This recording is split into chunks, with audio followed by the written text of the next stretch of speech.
Assalamualaikum warahmatullahi wabarakatuh. Selamat pagi, salam sejahtera bagi kita semuanya. Om Swastiastu, Namo Buddhaya, salam kebajikan.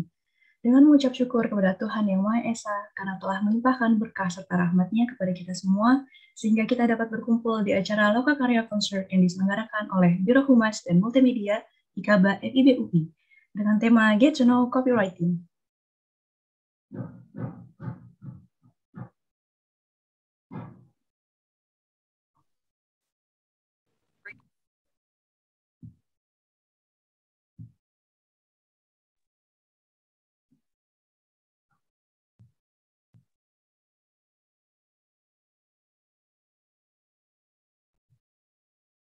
Mohon maaf, Bapak, suaranya sudah terdengar?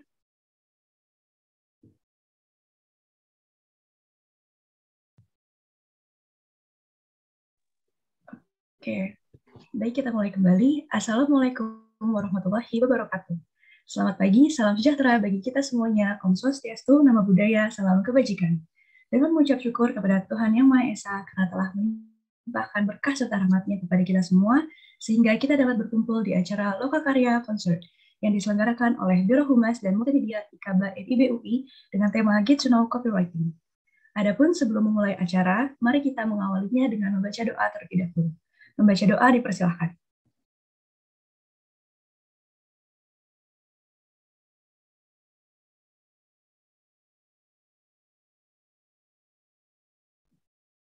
Membaca doa diselesaikan. Selanjutnya, sebelum memulai acara, saya juga ingin membacakan SOP Lokakarya pada hari ini. Yang pertama yaitu, seluruh panitia maupun peserta yang berada di ruangan Zoom meeting ini wajib menggunakan pakaian sopan. Berbahasa yang santun, dilarang merokok dan menggunakan narkoba, menyinggung hal-hal yang berkaitan dengan unsur sara, serta membuat kegaduhan selama acara berlangsung. Kedua, apabila terdapat panitia maupun peserta yang melanggar poin pertama, akan di-mute atau dikeluarkan oleh host apabila diperlukan. Ketiga, selama sesi pemaparan materi berlangsung, peserta diharapkan mute mic pada perangkat masing-masing. Keempat, pembagian daftar hadir akan dibagikan menjelang akhir acara. Daftar hadir akan digunakan untuk mendata peserta yang akan menerima e-sertifikat.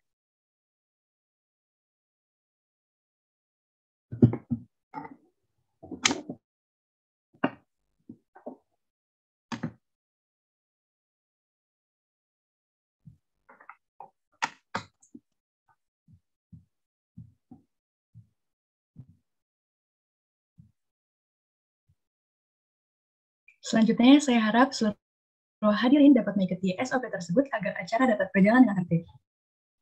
Selanjutnya, saya ucapkan selamat datang kepada Ketua IKABA FIB UI 2021, yaitu Kak Muhammad Nur Solehan. Kemudian kepada Kak Fahri Zulfikar, yang merupakan ex-copywriter Brandcom, SEO Writer.com, yang akan menjadi narasumber pada Lokakarya Concert hari ini. Serta kepada Dava Aprilian, yang merupakan owner of Dapur Saffron, dan merupakan mahasiswa Sastra Arab 2020, yang pada hari ini menjadi moderator Lokakarya Concert. Saya ucapkan terima kasih atas kehadirannya pada hari ini. Selanjutnya, akan ada sambutan dari Ketua IKABA FIB UI 2021 kepada Kak Muhammad Nur Solehan. Waktu dan tempat dipersilahkan. Oke, baik. Terima kasih, rekan MC Anindya. Bismillahirrahmanirrahim. Assalamualaikum warahmatullahi wabarakatuh. Selamat pagi teman-teman semuanya. Alhamdulillahi wahda, wassalatu wassalamu ala rasulillah. Puji syukur kita haturkan kehadirat Allah Subhanahu wa taala. Salawat serta salam kepada junjungan Nabi Muhammad sallallahu alaihi wasallam. Alhamdulillah, pagi hari ini kita masih bisa kumpul lagi ya teman-teman ya, teman-teman IKABA dan mungkin juga ada di luar IKABA di sini.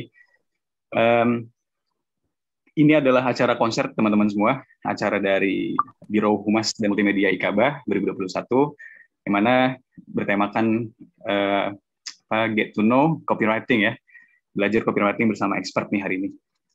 Pertama sekali saya mengucapkan makasih untuk narasumber kita pada pagi hari ini, Kak Fahri Zulfikar atau Bang Fahri Zulfikar ya, dari Universitas di Jogja ya, negeri Jogja, lulusan Sasindo nih ya, ternyata Bang Fahri, yang udah sekarang berposisi sebagai copywriter di Brandcom detik.com ya. Ya, mudah-mudahan juga kita bisa ngambil ilmunya teman-teman semua ya dari Bang Fahri di sini, dan juga nanti bakal dipandu sama kawan kita yang nggak kalah keren juga ya. Ada Dava di sini yang sebagai owner dari Saffron gitu ya, dapur Saffron ya, Masya Allah. Ya, oke, mungkin itu aja nggak lama-lama teman-teman. Silakan nanti kita nikmatin apa yang disampaikan sama Bang Fahri ya, dan juga kita awali dengan baca doa. Rabbi zidni ilman warzuqni fahman. Mudah-mudahan apa yang disampaikan bisa kita serap nanti. Oke, akhir kalam dari saya itu saja. Assalamualaikum warahmatullahi wabarakatuh. Terima kasih. Waalaikumsalam warahmatullahi wabarakatuh. Terima kasih kepada Kak Muhammad Rusolehan. Untuk selanjutnya kita langsung panggil saja moderator lokal karya kita pada hari ini, yaitu Dava Aprilian. Kepada Dava, waktu dan tempat dipersilakan. Udah pada on anjir. Terima kasih Anadia Azri ini sebagai MC. Halo, selamat pagi teman-teman semua.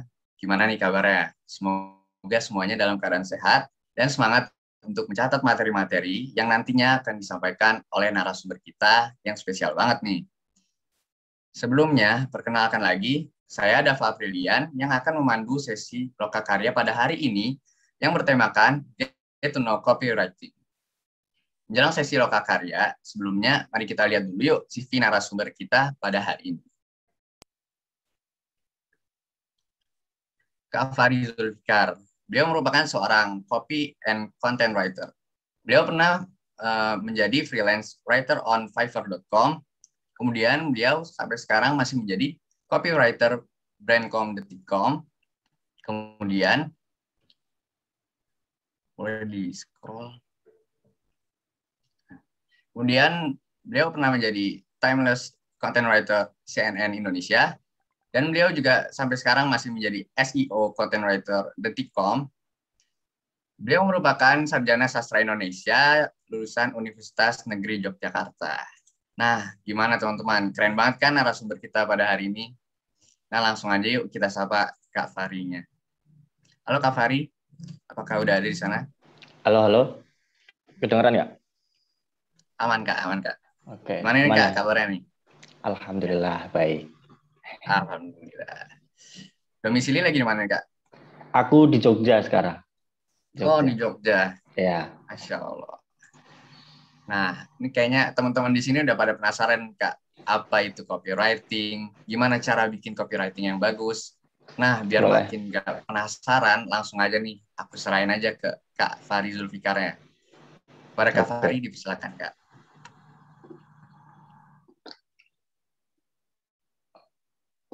Oke, sebelumnya Assalamualaikum warahmatullahi wabarakatuh. Selamat pagi buat teman-teman semua. Terima kasih pertama-tama saya ucapkan kepada teman-teman yang udah mengajak saya untuk sharing atau ngobrol lah sama teman-teman di sini. Terus terima kasih juga kepada pihak Humas FIB UI ya. Terus kemudian jurusan Sastra Arab UI juga terima kasih. Sebelumnya Assalamualaikum warahmatullahi wabarakatuh. Di sini saya akan mungkin sedikit cerita sih. Saya juga, tadi ada ini sih di CV saya, maaf belum update. Sebenarnya saya udah bukan copywriter lagi. Saya udah tahun di sana, kemudian sekarang saya juga SEO itu maaf belum ke-update berarti ya. Aku ngirimnya belum update, maaf ya. Oke, langsung aja. Nanti apa yang saya sampaikan mungkin sedikit ini mungkin berbeda dengan copywriter lain, tapi ini yang saya lakukan selama kurang lebih 2 tahun ini, dan apa yang saya sampaikan mungkin sedikit banyak hanya yang saya tahu, dan yang saya kurang tahu itu lebih banyak pasti ya. Oke, langsung aja. Jadi kenapa ini saya tulis Start with Pride, nanti teman-teman akan menemukan alasannya, karena untuk mengetahui copywriting itu seperti apa, kemudian copywriter itu tugasnya untuk apa, saya kira teman-teman dasarnya harus sudah tertarik dengan dunia tulisan itu. Oke, next. Oke, mungkin teman-teman di sini sering dengar kan copywriting, content writing, terus kemudian ada article writing, ada SEO writing. Itu sangat banyak dunia kepenulisan copywriting. Tapi sebenarnya apa sih bedanya? Yang paling jelas itu bedanya antara copywriting dan content writing itu apa? Oke, next.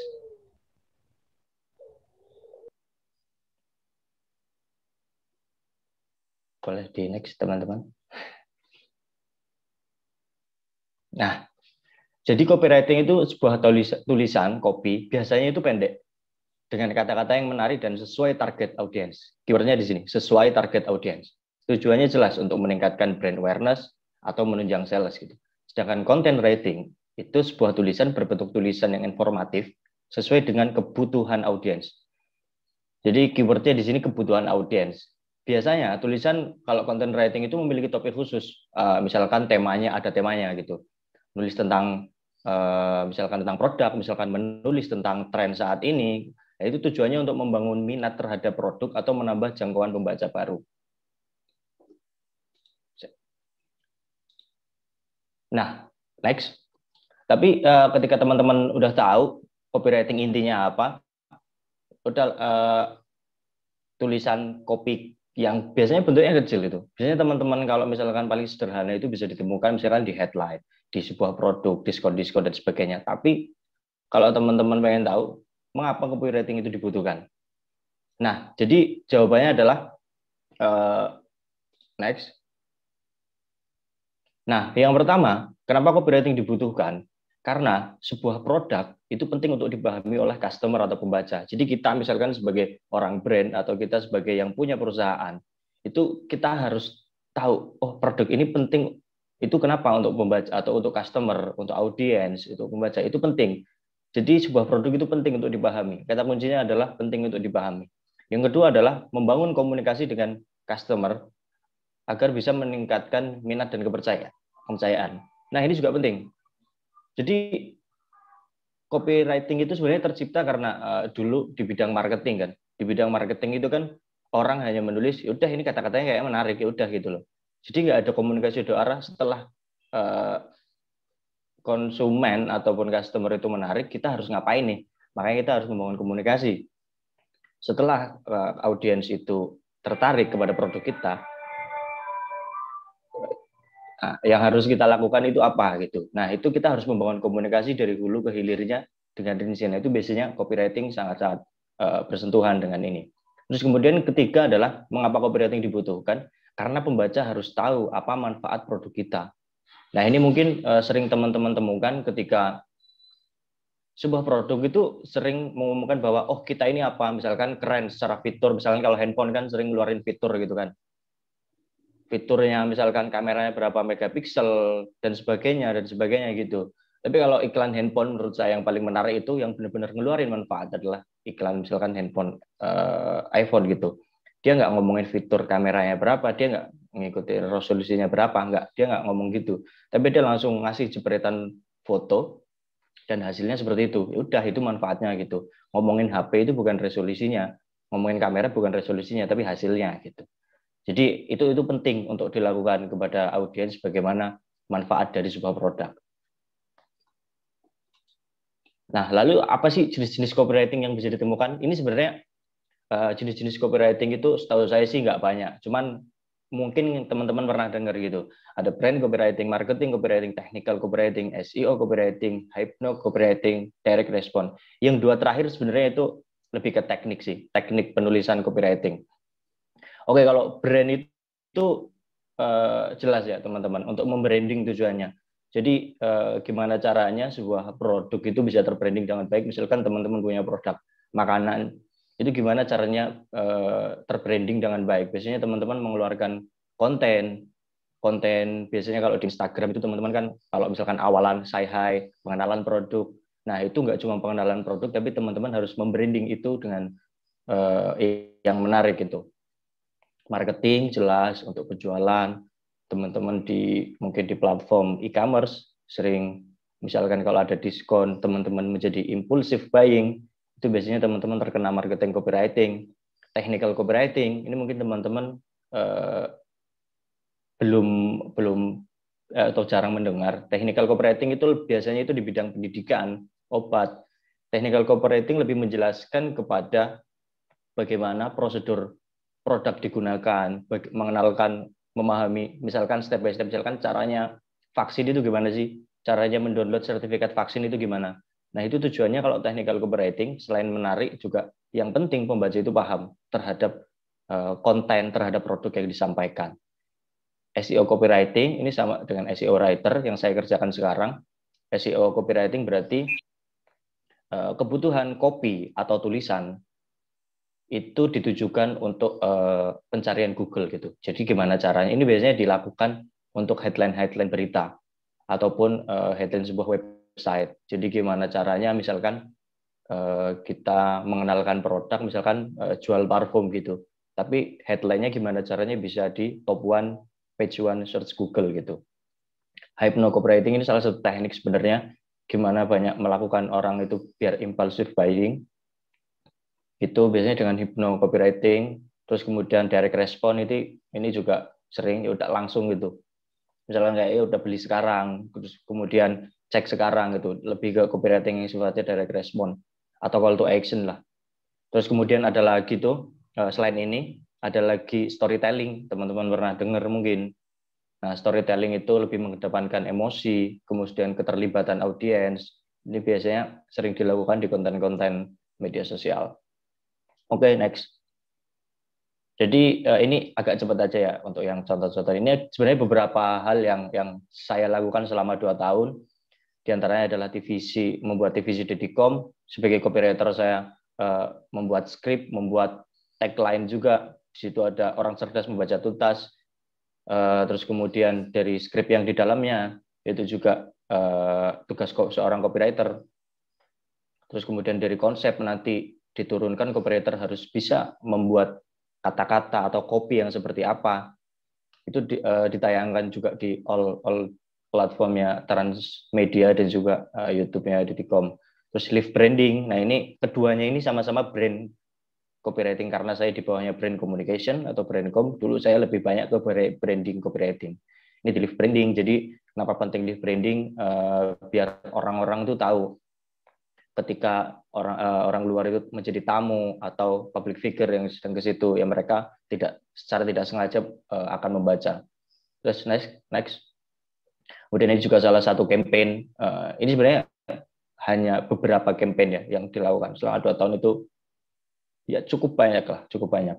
Campaign Indonesia Darurat Asap, campaign New Normal New Spirit. Jadi waktu itu kita membuat kata-kata yang ini di media sosial, campaign ini membuat kata-kata untuk ya kita sebenarnya ngeritik juga sih. Waktu itu ngeritik pemerintah tapi dengan cara asap. Jadi waktu itu selain secara visual kita menghadirkan asap, Instagramnya Dedicom waktu itu benar-benar berasap itu kan.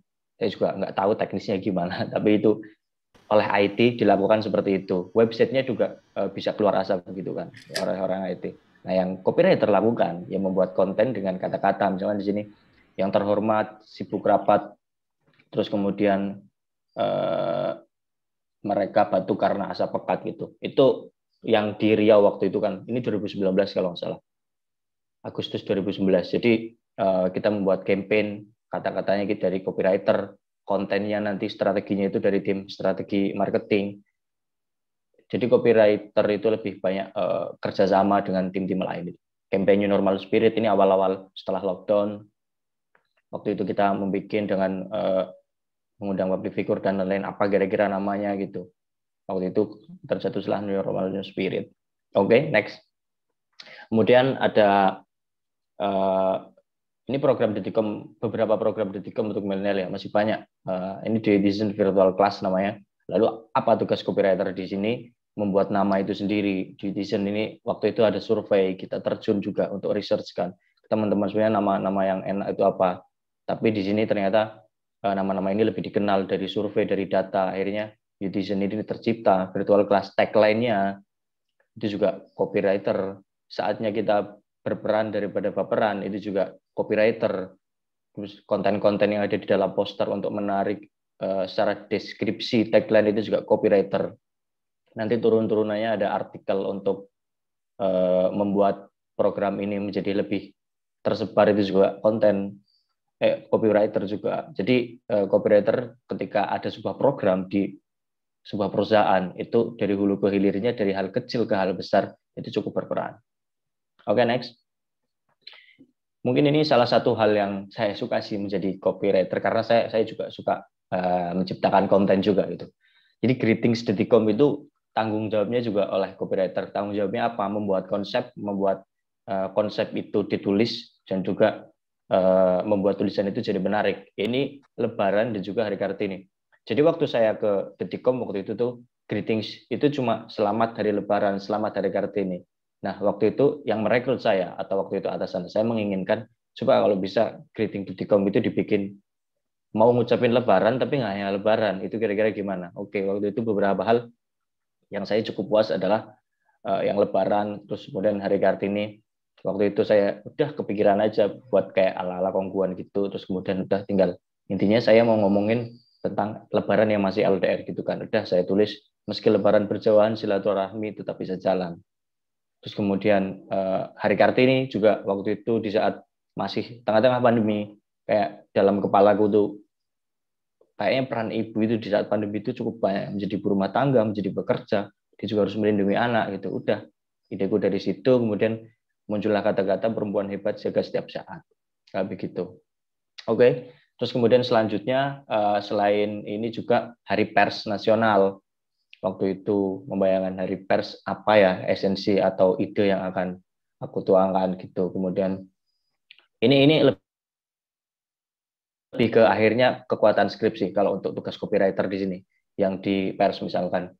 Aku kepikiran aja karena ini multimedia. Jadi kita itu tergabung di Transmedia juga kan, ada CNN Indonesia, CNBC, kita sama-sama satu perusahaan. Nah, aku membayangkan, oh jurnalis ini kayaknya berlarian kemana, ke sana kemari, misalkan nggak kena lelah gitu, untuk yang di lapangan, padahal masih pandemi, dia harus menjaga diri, udah. Bayanganku, wah kayak Superman ya, gitu. Tapi ini berawal dari researchku sih, ketemu ini akhirnya model aku sesuaikan lah dengan apa yang ada di Berry Lab itu. Terus kemudian ini adalah mungkin obituari atau mungkin biasanya obituari tapi ini sebuah kejadian.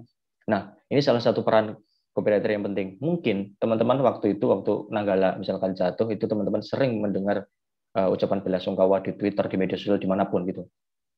Nanti apa yang saya lakukan? Kenapa bisa muncul? Mereka tidak hilang, bukan juga tenggelam. Mereka hanya sedang bertugas di Laut Indonesia selamanya misalkan. Itu ada misalkan teknik dari teman-teman mungkin banyak yang mirip kayak gitu.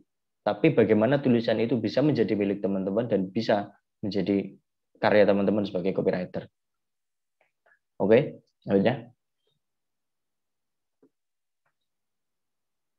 Nah, kalau teman-teman sudah tahu contohnya, teman-teman sudah tahu definisinya, terus kemudian alasan mengapa copywriting dibutuhkan.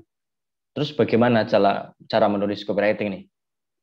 Sebenarnya kalau yang lain mungkin teknisnya banyak, ini berdasarkan apa yang saya alami dan apa yang pengalaman saya ini akhirnya saya memunculkan teori 4M gitu. Yang pertama memahami konteks. Untuk memahami konteks itu jelas ya teman-teman. Kenapa konteks itu penting? Karena biar teman-teman untuk selanjutnya itu teman-teman istilahnya nggak salah kaprah gitu. Jadi bagi saya untuk menulis copywriting yang tepat itu teman-teman harus paham konteks dulu. Apa konteks yang dimaksud? Target, tujuan. Sebenarnya tulisan teman-teman ini tujuannya untuk apa dan untuk siapa? Itu secara spesifik. Biasanya aku misalkan ada program aku mau bikin tagline atau judul sebuah program. Ya aku harus tahu tujuannya itu tujuan acara ini atau tujuan program ini adalah untuk milenial misalkan, milenial rentan umurnya berapa? 17 sampai 24. Itu secara spesifik. Gendernya kebanyakan apa? Laki-laki, perempuan, umum. Berarti saya harus tahu juga secara spesifik konteks tren di kalangan mereka itu seperti apa. Minat di antara umur segitu itu seperti apa. Jadi saya harus membuat data, saya harus jelas merincinya. Nah, konteksnya nanti akan jelas. Terus kemudian tujuan copywriting itu pada sebuah program untuk apa dulu? Misalkan untuk membangunkah? Jadi ketika judul diciptakan, misalkan dalam sebuah program, itu apakah untuk biar membangun minat, biar membangun ketertarikan, atau emang udah kita judul, nanti ada copywriting lain yang mendukung judul itu bisa juga gitu. Jadi konteks ini sangat penting, target, tujuan, spesifikasi umur, ketertarikan, minat, tren yang sedang terjadi di umur yang ditentukan itu harus dipahami. Terus kemudian mencari referensi. Menurut saya ini bagian yang membedakan antara copywriter satu dengan copywriter lain. Karena referensi yang satu dengan yang lain akan sangat berbeda. Nah, ini yang tadi saya lakukan ketika KRI Nanggala tenggelam waktu itu. Kunci penting di sini adalah mencari referensi. Teman-teman akan mencari referensi sebanyak mungkin, entah itu tersebar dimanapun. Yang teman-teman tahu tentang copywriting, itu teman-teman nanti akan melakukan parafrase. Mungkin teman-teman di sastra kayaknya sedikit banyak tahu lah ya tentang parafrase. Parafrase secara singkat itu kita mengambil ide, tapi dengan bahasa yang berbeda. Misalkan ada sebuah tadi yang KRI Nanggala misalkan, mereka sekarang sudah tenang karena mereka sekarang telah meninggalkan Indonesia untuk menjaga laut selamanya misalkan. Awalnya dari situ. Saya kembangkan, saya pilih diksi yang lain, saya pilih kata-kata yang lain, kemudian jadilah seperti itu tadi.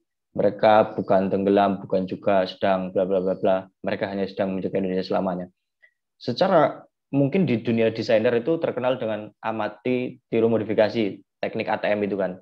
Tapi kalau di bahasa mungkin lebih ini parafrase. Jadi kita mengambil ide, tapi diksi dan kata-katanya itu berbeda. Ini menurut saya salah satu kunci penting di dalam copywriting. Karena sekarang kalau misalkan teman-teman harus ditodong, oke. Jadi misalkan atasan teman-teman besok misalkan atau siapapun, misalkan teman-teman ingin membuat ide, pengen judul yang menarik kayak gini dong. Gimana ya caranya untuk produk saya misalkan? Ya teman-teman nggak bisa. Kalau misalkan harus mikir, aduh apa ya. Tetap yang teman-teman lakukan harus mencari referensi. Bisa, teman-teman langsung muncul itu kalau ya persentasenya sangat kecil lah. Itu juga pernah terjadi kayak misalkan saya ditanyakan ada sebuah project harus memunculkan copywriting saat itu juga. Misalkan, Fahri, kira-kira ini yang bagus apa ya? Ayo ditunggu. Langsung gitu. Saya belum, terus saya harus jawab apa gitu. Tapi itu nggak bisa. Kalian harus diam dan, saya kan belum mencari referensi. Saya kan belum memahami konteks. Teman-teman nggak bisa beralasan kayak gitu ketika udah menjadi pekerja profesional. Ya udah, teman-teman yang teman-teman lakukan apa yang ada di pikiran teman-teman keluarin. Ini. Berikan opsi. Kemudian biar mereka yang memilih. Kalau belum puas, oke. Ketika belum puas, biarkan saya mencari referensi sebentar. Beri waktu gitulah. Itu yang akan terjadi. Oke, selanjutnya adalah menentukan konsep. Konsep apa itu? Setelah teman-teman paham konteks, mencari referensi. Oke, konteksnya udah jelas. Referensi udah kayaknya saya mau bikin yang semacam kayak gini atau tipenya kayak gini. Saya melakukan parafrase. Teman-teman menentukan konsep. Tone of voice-nya akan seperti apa? Personanya akan seperti apa? Apakah akan menyebut konsumen? Syukur teman-teman udah punya sebutan konsumen sendiri atau untuk customer teman-teman apa gitu. Apakah tone of voice-nya modelnya agak formal, non formal, agak pakai bahasa slang ataupun teman-teman bisa pakai bahasa yang lebih fleksibel gitu atau yang sedang bahasa kekinian gitu. Itu konsepnya harus benar-benar matang di situ. Terus pola kopinya akan seperti apa? Akan berima atau bermajas atau apapun itu, atau memakai nada-nada yang sifatnya itu pakai seruan gitu. Itu teman-teman tentuin konsepnya di sini. Terus kemudian yang selanjutnya adalah memilih konten. Nah, memilih konten ini bagian yang terpenting. Teman-teman sudah menentukan konsep, udah ada kerangkanya. Misalkan teman-teman akan membuat sebuah headline produk, itu teman-teman langsung apa ya kira-kira ya kontennya, langsung biasanya oke, produk ini akan saya promosikan sedang ada diskon misalkan gitu. Itu teman-teman diksinya setelah teman-teman tahu konteks, referensi dan konsep, teman-teman harus pintar memilih diksi. Dalam hal ini sebenarnya copywriting itu lebih disarankan menggunakan kalimat positif. Apa kalimat positif yang dimaksud? Misalkan karena sebenarnya menurut penelitian itu alam bawah sadar kita itu tidak mengenali kata-kata negasi. Gimana contohnya? Misalkan soal peringatan, misalkan jangan salah pilih, produk ini bisa untuk Anda, misalkan. Nah, itu kata-kata jangannya itu secara alam bawah sadar itu tidak akan terbaca oleh kita gitu. Karena kalimat negasi secara tidak sadar itu lebih dari 50% itu tidak terbaca kan. Jadi daripada jangan salah pilih, mending teman-teman ganti kalimat yang positif. Atau misalkan jangan lupa hari ini ada diskon gitu. Nah, biasanya ketriggernya bukan karena kata jangan, tapi ya karena hari ini terakhir diskon kan. Nah, daripada jangan lupa hari ini diskon, lebih baik ingat hari ini ada diskon gitu. Jadi itu mengubah kalimat negatif menjadi kalimat positif. Hal ini berguna karena secara alam bawah sadar lebih dari 50% itu alam bawah sadar tidak mengenali negasi.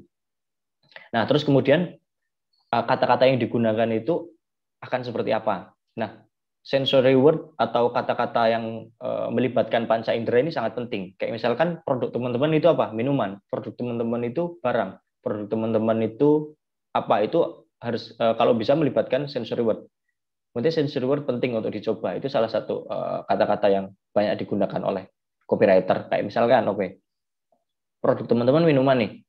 Ya teman-teman harus melibatkan indera perasa. Misalkan lega, misalkan segar. Nah, perasa yang berhubungan dengan minuman. Misalkan produk teman-teman adalah barang earphone misalkan. Udah misalkan dengan suara yang keras merasakan sensasi sinematik 3G gitu.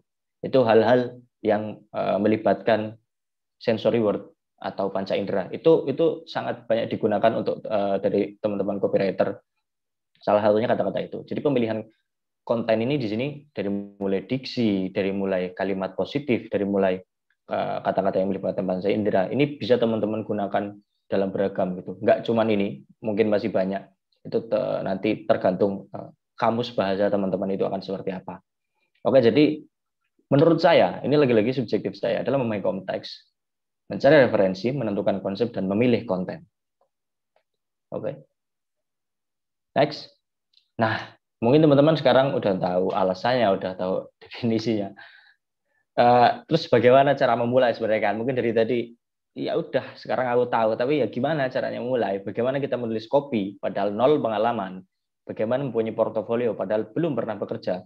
Ini 100% yang saya alami, dan mungkin ketika saya bertemu dengan copywriter lain, kebanyakan mereka adalah, oh saya pernah bekerja di sini, oh saya pernah bekerja menjadi kepenulisan ini, kepenulisan ini. Tapi saya benar-benar dari nol, saya nekat memilih atau melamar copywriter, saya 0 pengalaman, benar-benar 0 pengalaman, belum pernah kerja sebagai copywriter, dan ini yang saya lakukan. Next.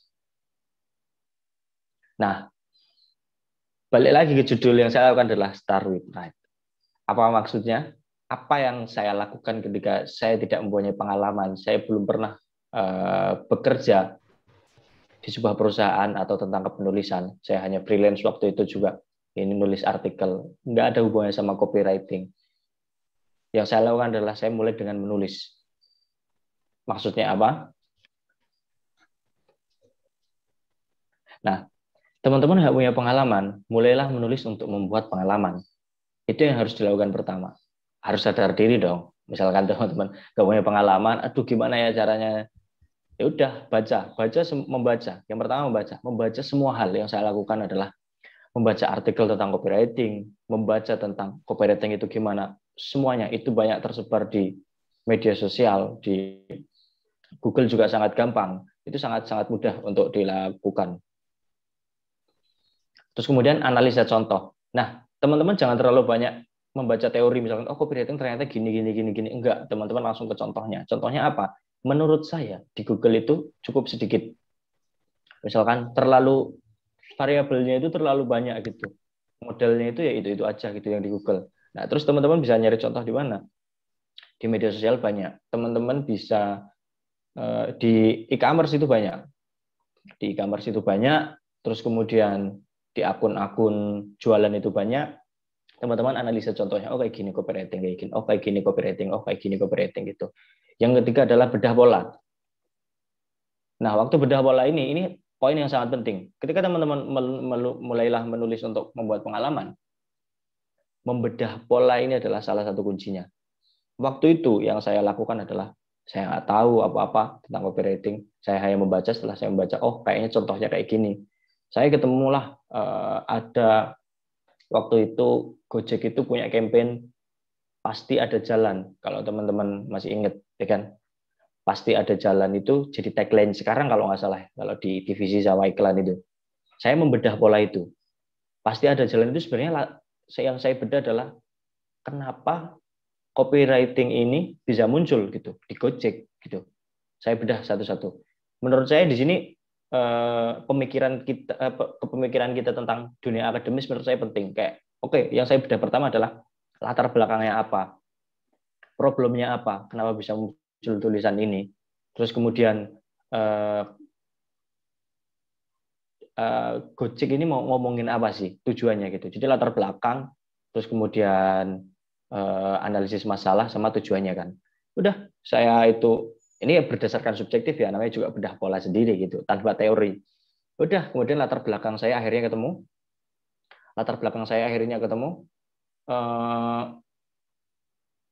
Apa waktu itu latar belakangnya? Yang saya temukan latar belakangnya adalah Gojek ini pengen ngomongin bahwa Gojek kalau di Jawa itu biasanya itu ada ngomongan misalkan kalau teman-teman lagi susah, teman-teman nggak apa-apa, ada jalannya gitu. Saya langsung kepikiran itu, kayaknya Gojek mau ngomongin ini deh. Nggak apa, yang kamu butuhkan itu pasti ada jalannya nanti. Jawabannya adalah jalannya apa? Ya Gojek itu kan, tanpa menyebut jalan kebutuhan teman-teman adalah Gojek. Itu sangat hard selling sekali. Jadi kalau pasti ada jalan, nggak ngomongin. Nah itu latar belakangnya kayaknya dari sini deh. Saya bedah lagi. Problemnya apa? Problemnya karena di masyarakat misalkan kalau di iklan kita lihat ada yang mas-mas itu telat naik kendaraan itu kan ke kantor kan. Untung ada Gojek kan. Jadi masalahnya terselesaikan. Orang nggak bisa pesen makanan, akhirnya bisa pesen makanan cepat berkat ada GoFood misalkan. Terus kemudian orang misalkan ngirim barang itu bingung gimana caranya, pengen sampainya cepat, kemudian ada Gojek yang bisa misalkan langsung sehari sampai misalkan. Nah itu tuh masalah-masalah itu dijawab dengan Gojek itu dengan ya pasti ada jalannya kok. Jadi Gojek itu melibatkan seolah-olah dia adalah personal orang, dia bukan perusahaan. Dia ngomong ke orang yang punya masalah, nggak apa-apa, pasti ada jalannya gitu. Nah tanpa orang sadar, dia akan tahu, oh jalannya ada di mana. Ya di Gojek gitu kan. Jadi orang-orang akan istilahnya itu teringat bahwa oh pasti ada jalannya ya Gojek gitu.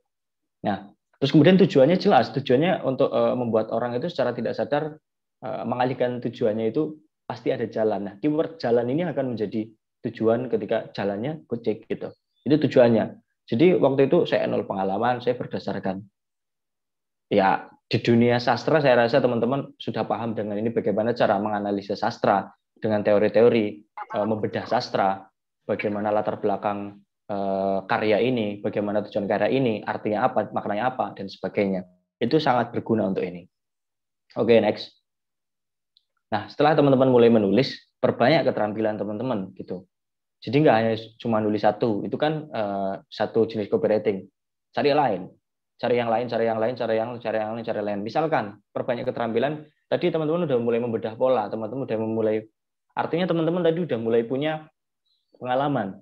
Jadi kalau misalkan ditanya sama recruiter ataupun sama HRD besok ketika teman-teman saya nggak punya pengalaman, tapi saya pernah membedah pola gini, itu sangat bisa. Nah, perbanyak keterampilan maksudnya adalah teman-teman mencari kopi, contoh kopi kayak tadi, yang modelnya beda. Ya, misalkan teman-teman tadi tagline sebuah perusahaan, teman-teman bisa jadi judul artikel nggak apa-apa. Carilah judul artikel dengan keyword apapun. Teman-teman cobalah rewrite gitu. Ini bagian dari SEO copywriting juga. Nah, misalkan judulnya yang sekarang itu misalkan kata-katanya adalah misalkan Mendikbud Nadiem Makarim membuka sekolah tatap muka di Jakarta misalkan. Itu kan kalau kayak gitu kan kayaknya teman-teman cuma menginformasikan aja kan, Mendikbud Nadiem Makarim membuka sekolah tatap muka, itu yang menginformasikan biasa. Tapi bagaimana teman-teman coba rewrite? Oke, kita bedah. Informasi yang intinya adalah sekolah tatap muka itu sudah dibuka. Yang membuka siapa? Yang membuka adalah Mendikbud Nadiem Makarim gitu. keyword di situ sekolah tatap muka itu sedang tren. Itu jelas. Ketika semua orang membahas sekolah tatap muka, otomatis sekolah tatap muka tren. Taruh itu di depan. Nah, misalkan sekolah tatap muka dibuka, ini kata Nadiem Makarim gitu. Yang pertama, keyword kita berhasil di depan. Yang kedua, kita akan menampilkan sisi penasaran. Sekolah di Jakarta, sekolah tatap muka dibuka, ini kata Nadiem Makarim. Otomatis ketika judulnya seperti itu, orang-orang kan akan ngeklik kata Nadiem Makarim apa sih gitu. Ya sebenarnya kata-katanya cuma ya tadi itu, kementerian membuka bla bla bla gitu. Nah, itu dua hal SEO copywriting yang harus dilakukan ketika teman-teman coba melakukan rewrite gitu. Teman-teman harus tahu informasi apa yang disampaikan, kemudian kalau bisa itu teman-teman taruh kata-kata yang membuat orang itu penasaran, makanya akan ngeklik gitu. Jadi kalau misalkan orang pikir clickbait itu penting, ya sebenarnya kalau teman-teman jadi copywriter itu penting sih. Memang penting, terutama di judul-judul artikel gitu. Itu penting biar orang itu penasaran gitu. Oke, next. Nah, kemudian arsip copy yang ditemukan ini saya kurang menyadari sejak awal sih. Nah, teman-teman kalau ingin memulai sebagai copywriter, teman-teman harus pintar mengarsip karena saya juga kurang menyadari sejak awal gitu. Di media sosial, di media cetak misalkan ada yang menurut teman-teman itu copy itu sebuah tulisan copywriting itu bagus misalkan. Itu teman-teman arsip. Kalau misalkan di media sosial disimpan atau di-download atau di-screenshot terserah gitu. Nah, kalau di media cetak misalkan kayak di baliho, di apapun, kayak sekarang di perempatan-perempatan jalan itu banyak yang bagus-bagus copywriting kan. Nah, itu bisa teman-teman foto, itu arsip sangat penting nantinya untuk referensi teman-teman. Ini sangat penting. Nah, jadi teman-teman harus mengarsip sejak dini di media sosial dan juga media cetak. Ini sangat penting untuk bekal teman-teman memulai sebagai copywriter. Oke, terakhir. Oke, ini sangat banyak dan saya juga bukan terlambat menyadari, lebih ke enak ya sekarang gitu. 3 tahun atau 3 tahun, sekitar 3 tahun yang lalu belum sebanyak sekarang akun-akun atau komunitas tentang copywriting. Baik yang terutama di Indonesia ya, kebanyakan itu di luar negeri. Jadi dulu saya ketika mengikuti akun-akun copywriting atau ingin tahu tentang copywriting gitu, ya saya mengikuti biasanya akun-akun luar negeri gitu, copywriter luar negeri gitu. Yang saya temukan dan itu berdasarkan pencarian manual saya gitu, copywriter siapa gitu. Nah, ini sangat penting biar teman-teman itu selalu upgrade diri gitu kan. Ketika teman-teman, meskipun teman-teman sudah mencapai senior copywriter, karena dunia penulisan selalu dinamis dan berkembang, saya rasa teman-teman harus mengikuti arus atau komunitas yang ada, agar teman-teman tahu tren juga di dunia copywriting seperti apa, teman-teman tahu hal baru juga, dan teman-teman akan selalu berkembang gitu. Jadi ikuti akun atau komunitas tentang copywriting ini sangat penting untuk bekal teman-teman, karena hal ini juga akan menjadikan teman-teman itu punya sudut pandang dan visi yang berbeda. Ini banyaklah di LinkedIn, di media sosial Instagram, itu di mana-mana banyak. Ada kalau nggak salah namanya Xiao Andreu, siapapun itu banyak sekali yang teman-teman bisa ikuti. Itu teman-teman bisa cari juga di Google. Orang-orang yang biasa bercerita tentang copywriting di LinkedIn, di Medium, itu sangat banyak sekali. Teman-teman bisa manfaatkan itulah. Oke, sebenarnya ada satu lagi sih, cuman lupa saya tulis. Mungkin teman-teman bisa mengikuti banyak webinar atau kelas-kelas copywriting gitu. Kalau teman-teman emang minat di dunia ini, saya rasa mengeluarkan uang istilahnya untuk investasi ilmu dan pengetahuan itu juga sangat worth it lah untuk teman-teman gitu. Yang terakhir mungkin itu sih tentang teman-teman memperbanyak kelas-kelas copywriting itu juga penting. Tapi jujur saya tidak melakukan itu. Jujur karena saya lebih nyaman istilahnya otodidak gitu ya, mencari-cari sendiri, membaca sendiri, itu sih.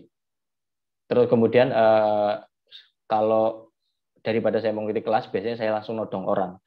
Jadi misalkan di Jakarta waktu itu saya sharing sama ex copywriternya Gojek gitu, saya berkesempatan, saya nggak kenal orang itu, saya todong dia di live itu. Karena saya udah kenalan di forum, saya langsung todong, Mas, dulu kamu waktu awal-awal jadi copywriter itu buku apa yang pertama kamu baca? Udah. Aku cuma nodong itu. Dia langsung ngasih nomor, malah saya suruh tanya-tanya di WhatsApp. Saya benar-benar nodong, nggak kenal apa-apa, misalkan secara personality kan. Saya tanya aja langsung, Mas, saya copywriter di sini, saya baru, bla bla bla bla bla. Saya ingin tahu copywriter seperti apa, tapi saya pengen tahu bacaan Mas itu seperti apa. Gitu. Itu saya langsung todong, saya dikasih buku. Judulnya itu saya adaptasi ke judul sharing kali ini gitu. Judulnya adalah Start with Why. Kalau teman-teman itu punya Simon Sinek. Dan ternyata yang saya temukan ini adalah bukan tentang cara menulis copywriting seperti apa, itu nggak ada. Itu tentang tulisan konsep marketing ide. Dan yang teman-teman harus tahu, copywriting itu bukan tentang penulisan, bukan tentang penjualan, bukan tentang apapun.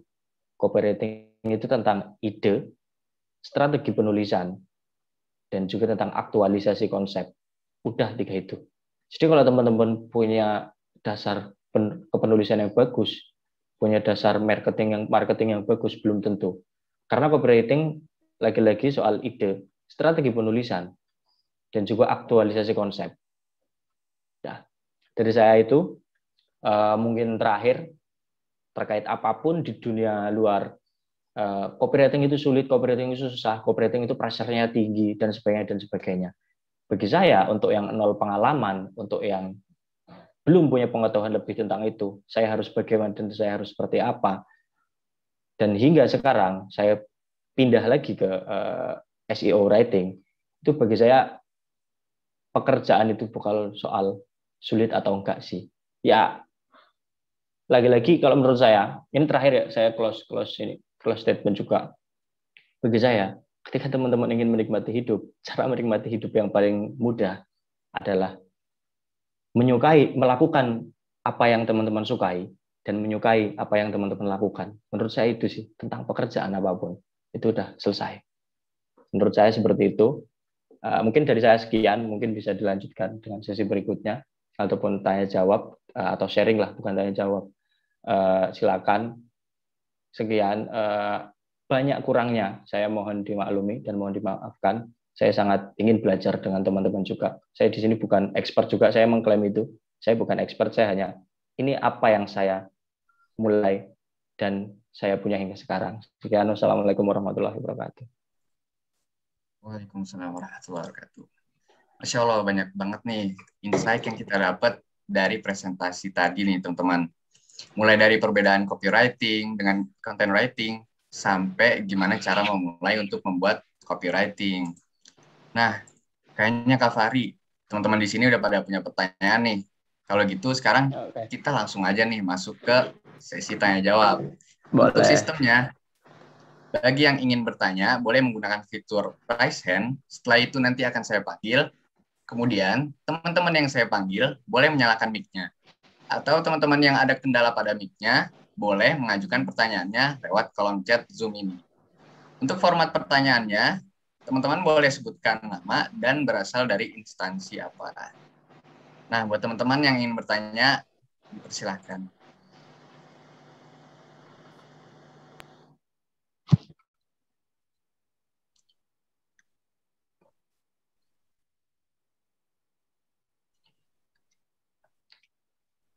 Nah, udah ada nih Kak yang ingin bertanya nih. Faik. Kepada Kak Faik, boleh di on mic. Langsung aja tanya. Halo, kedengeran nggak suara aku? Kedengeran. Aman, terdengar. Mungkin mau nanya ini ya. Tadi kan aku perhatiin beberapa dari konten copywriting itu kayak selaras sama graphic design gitu kan. Yang contohnya yang lebaran tadi itu yang ada Kartininya. Nah,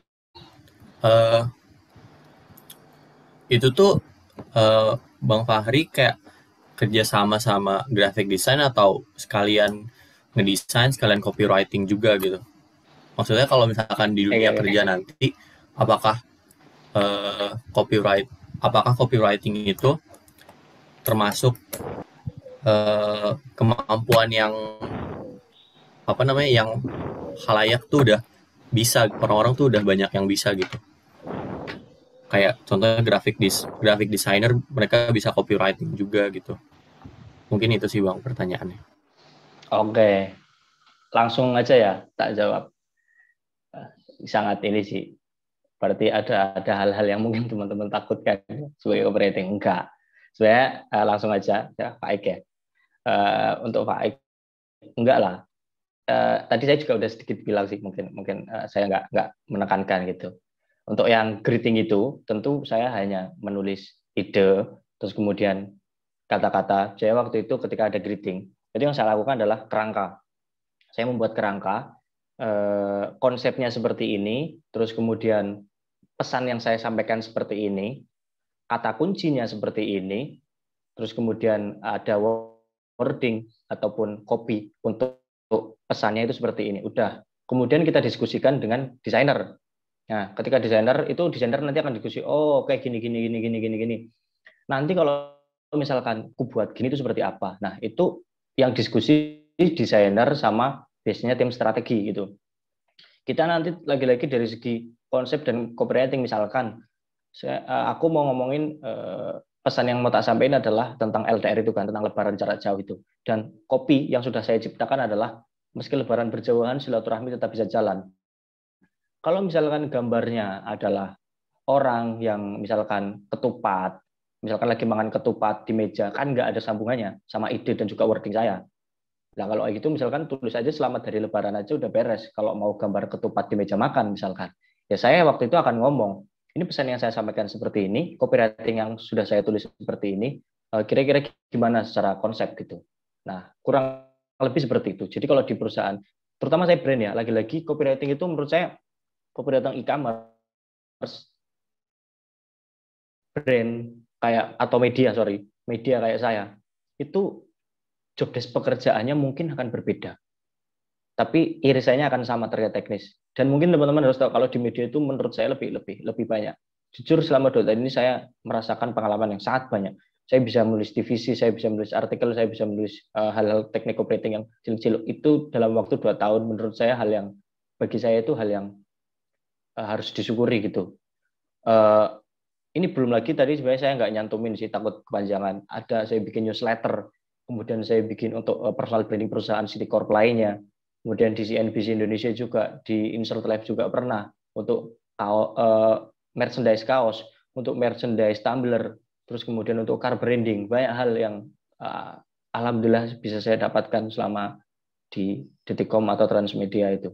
Nah, tapi secara intinya job desk-nya akan berbeda-beda, tapi copywriter akan melakukan itu ketika dia menciptakan konten atau greetings. Itu sih, Pak, cukup jelas nggak? Oke, terima kasih Bang Fahri. Oke, siap. Barangkali bisa ikut tanya berikutnya, Mas Dava. Sebelumnya mungkin yang di ini dulu ya, yang ada di kolom chat dulu, karena udah banyak nih yang masuk dari kolom chat. Izin membacakan pertanyaannya ya, Kak. Oke. Dari Imamul Hikmi, Universitas Pajajaran. Izin bertanya, buku apa nih yang bagus untuk dibaca pemula dalam dunia copywriting? Lalu sebesar apa porsi marketing dan bisnis dalam dunia ini? Boleh Kak Fahri Zulfikar langsung dijawab. Oke, ini jujur ya, tadi aja saya awal-awal jadi copywriter, saya nggak tahu kan, saya nanya. Yang saya lakukan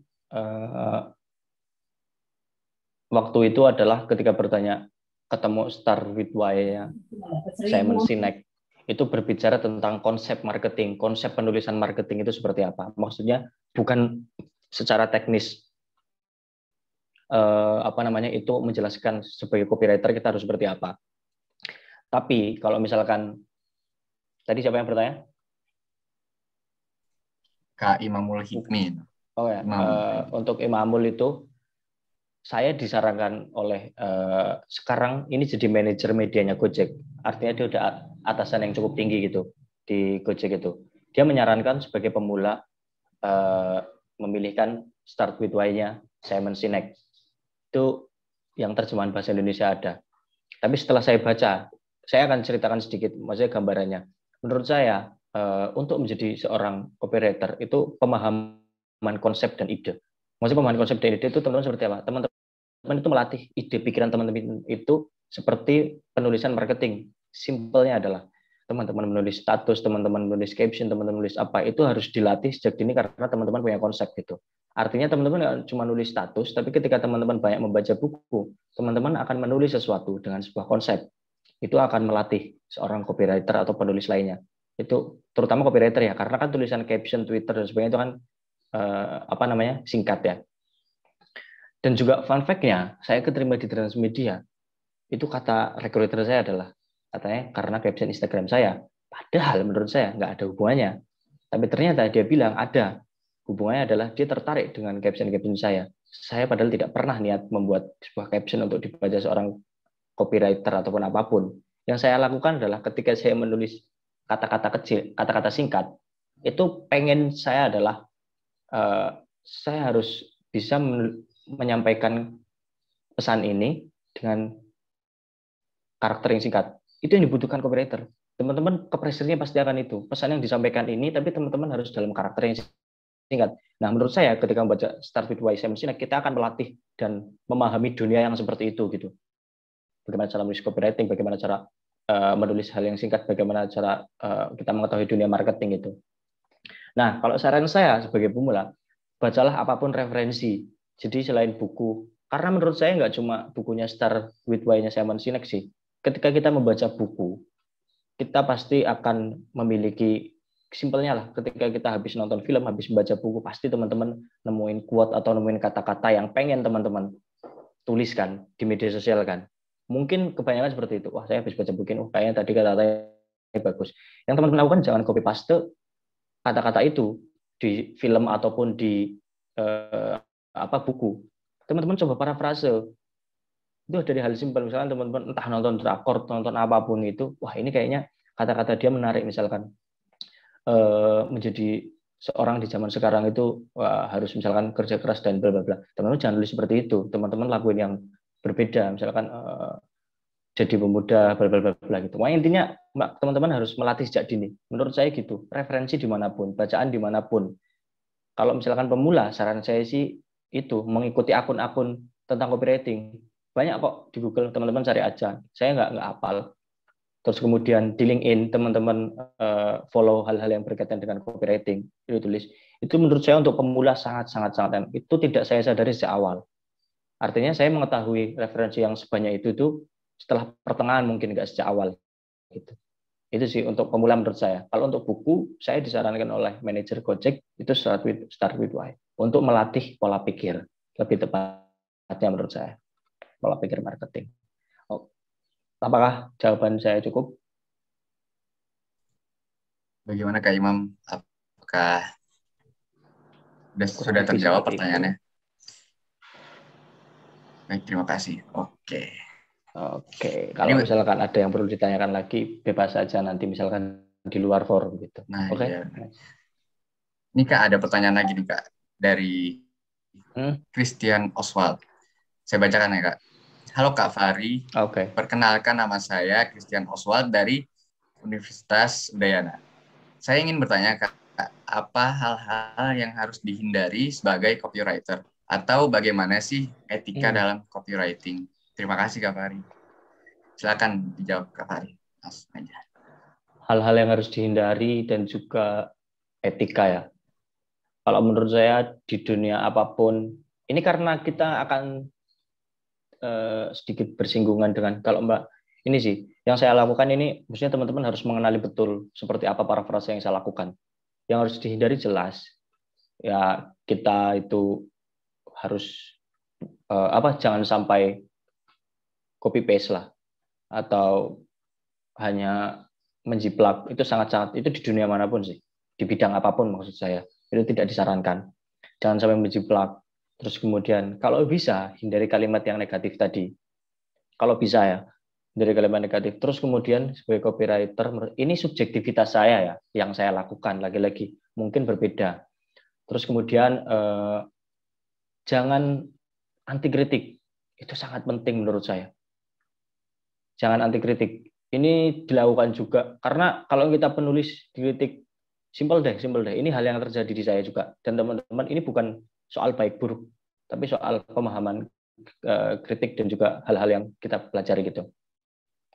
Saya sering ketika misalkan mengeluarkan mengeluarkan misalkan copywriting dulu, bikin ini dong gitu.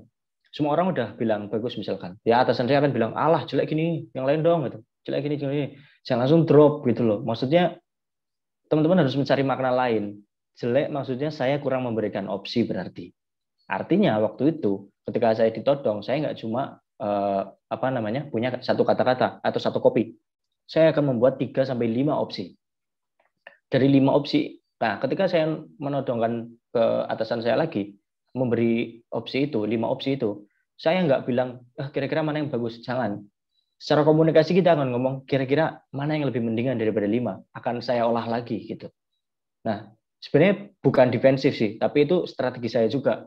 Ketika saya udah tahu atasan saya seperti ini, yang dia terang-terangan untuk ngeritik langsung, saya akan memberi opsi dan juga narasi saya akan saya ubah, bukan mana yang lebih bagus Pak kira-kira gini-gini, enggak. Saya akan bilang mana opsi yang lebih mendingan, akan saya olah lagi itu akhirnya, dan itu cukup bekerja sih dengan bagus. Jadi kalau misalkan secara etika seperti apa jelas itu tadi, nggak boleh menjiplak, terus kalau bisa hindari kata-kata yang negatif kayak misalkan tidak, ini diksi yang sering misalkan kalau misalkan ini biasanya di artikel SEO copywriting ataupun di apapun kita menyebut kata negasi, misalkan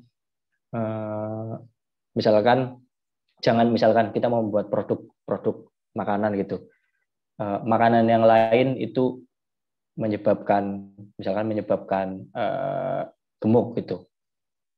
Pilih makanan ini yang misalkan memiliki lemak bagus untuk kesehatan misalkan. Nah, hal-hal yang sifatnya gemuk itu, kata-kata itu kan kata-kata negatif.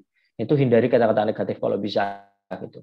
Kecuali kita mau nge-trigger kan, emang misalkan jangan mau gemuk gitu. Mending pilih makanan yang sehat misalkan. Itu biasanya nge-trigger juga sih, tapi lagi-lagi kata-kata kayak gitu sensitif. Jadi lebih baik dihindari gitu.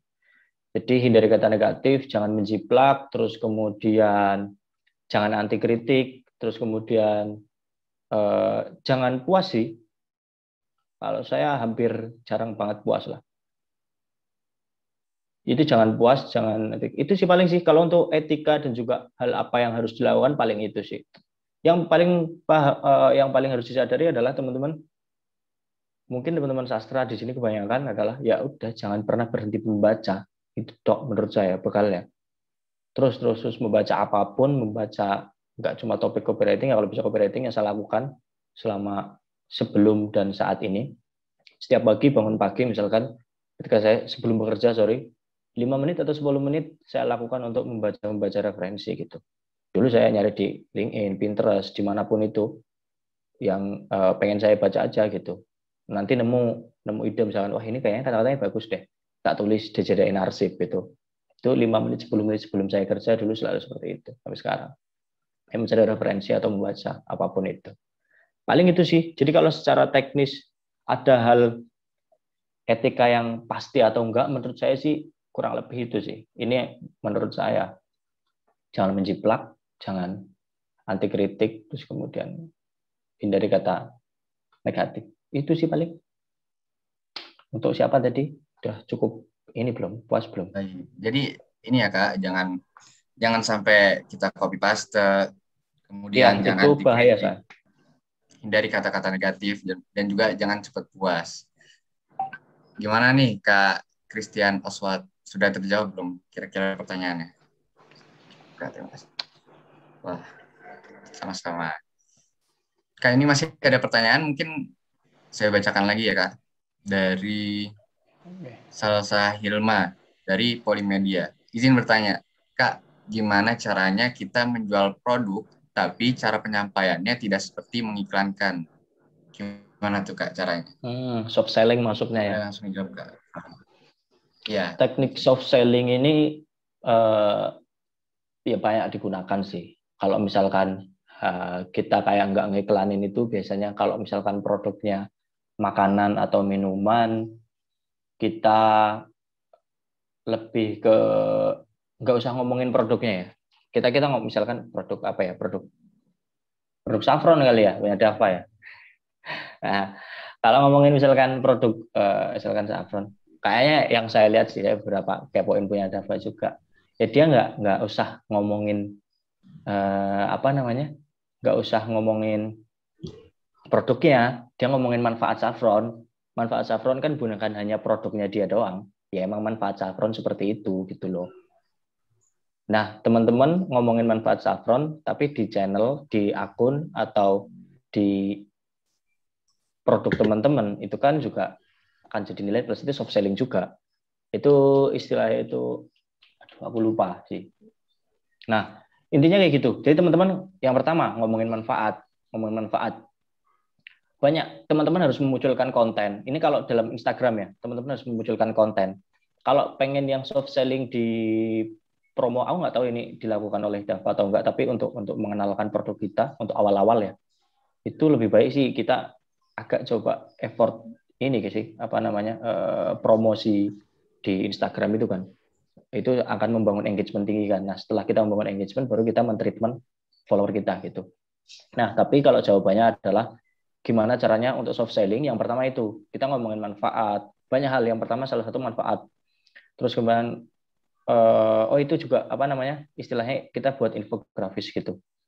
Infografis di Instagram atau di media sosial lain. Yang pertama manfaat. Yang kedua itu teman-teman bisa ngomongin tentang misalkan ini hal-hal tentang headline ya. Headline judul di Instagram itu sangat penting juga biar orang itu membaca kan.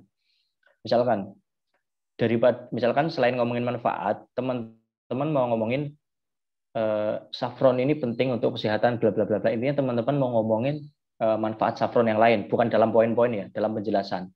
Daripada seperti itu, teman-teman coba kasih headline pertanyaan. Karena pertanyaannya ya pasti akan memancing jawaban. Logikanya seperti itu. Misalkan, mengapa saffron penting untuk tubuh, atau mengapa saffron bisa mengobati bla bla bla, mengapa saffron bisa meningkatkan daya tahan tubuh. Orang-orang pasti banyak yang belum tahu. Oh, kira-kira kenapa emang ya? Orang akan baca, kemudian orang akan nge-slide. Oh, ternyata ini jawabannya. Bla bla bla bla bla. Teman-teman di situ ini enggak apa namanya? Brand teman-teman enggak nyebutin kan. Ya, tapi orang akan istilahnya itu minat orang. Nah, kita ini membangun minat dulu. Kalau kita misalkan nggak mau hard selling, kita harus membangun minat. Kira-kira minat orang terhadap produk kita bagian mananya? Oke, ketika orang tahu manfaatnya, orang tahu yang akan dia dapatkan, otomatis minat dan kepercayaannya meningkat. Yang teman-teman lakukan makanya bikin infografis manfaat. Terus tadi headlining penting, cara teknik membuat headline juga. Kayak misalkan daripada teman-teman hindari pertanyaan yang jawabannya ya atau tidak. Tapi teman-teman lebih mengajak mengapa, kenapa, bagaimana, itu lebih disarankan karena itu untuk memancing engagement dan juga jawaban. Itu selain infografis itu apa? Biasanya teman-teman ya bisa jadi dengan pertanyaan-pertanyaan sederhana memanfaatkan fitur Instagram. Kalau ini sih teman-teman bisa follow master-master Instagram yang biasa melakukan konten engagement gitu sih. Ini sangat-sangat bervariatif di IG story, di kemudian di feed gitu. Tapi secara teknis teman-teman harus memperbanyak infografis gitu tentang pertama manfaat, terus kemudian headline-headline yang memancing jawaban, terus kemudian selain itu tuh biasanya itu juga membuat ini semacam games-games kecil itu, entah bingo, entah apapun itu yang tidak ada hubungannya dengan produk kita, tapi itu memancing engagement. Nah, ketika kita bisa men-treatment orang, minat dan kepercayaan mereka itu akan cukup meningkat. Nah, tapi kalau ngomongin strategi konten di media sosial akan berbeda ya. Ini hanya dari sudut pandang copywriter. Kalau sudut pandang sebagai content creator akan sangat berbeda. Tentang teknik membuat hard selling itu seperti apa. Nah, kalau secara soft selling, gunakan headline, perbanyak infografis tentang manfaat dan juga pengenalan produk Anda tanpa harus menyebut merek dan brand Anda. Itu sangat banyak. Misalkan produk Anda adalah minuman, misalkan teman-teman bisa cari film, bisa cari minat orang itu biasanya apa sih? Film, sastra, atau apapun itu. Misalkan yang lagi tren adalah drakor, teman-teman, oh ini jenis minuman yang sering dikonsumsi aktor drakor misalkan. It's okay, nggak masalah. Maksudnya itu membangun minat dulu. Orang minatnya misalkan banyak orang di drakor misalkan, ya udah kita membangun minat itu dulu. Produk teman-teman adalah minuman, kenapa enggak gitu. Oh ternyata drakor minum ini gitu. Dan yang paling penting sebelum kita membuat konten atau copy itu ya tentu saja teman-teman harus kenali dulu target audience atau target customer teman-teman seperti apa. secara spesifik. Itu sih paling sih. Kira-kira cukup menjawab nggak ya? Kira-kira. Nah, gimana tuh Kak Salsa? Jadi cara penyampaian tapi tidak seperti mengiklankan, salah satunya tadi Kak Fari itu dengan cara infografis, dengan menyampaikan manfaat-manfaatnya, dan juga bisa juga dengan yang sedang relate dengan kita, seperti kayak tadi minuman aktor, drakor, kata Kak Fari.